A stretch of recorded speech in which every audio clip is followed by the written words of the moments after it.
ஓம் சக்தி பராசக்தி. என் அன்பு குழந்தையே, உன் துணையை தட்டி பறித்த அந்த பெண் நாளை உன்னை தேடி வந்து உன்னிடம் பேச போகின்றார்.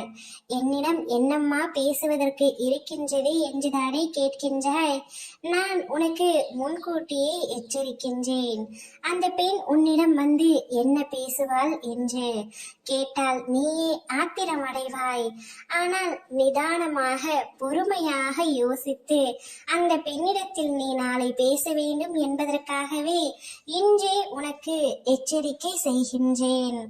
நாளை அந்த பெண் உன்னிடத்தில் வந்து உன் துணையை எனக்கே கொடுத்து விடுங்கள் என்று உன்னிடம் கேட்க போகின்றார். நான் தான் அவரை தட்டி பறித்தேன், ஆனால் இப்பொழுது என்னால் அவரை விட்டு இருக்க முடியாதே என்று கூற போகின்றார்.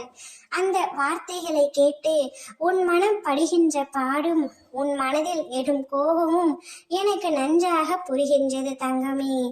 ஆனால் அதற்கான பதிலை எப்படி சொல்ல வேண்டும் என்பது என் பிள்ளையான உனக்கு நன்றாக தெரியும்.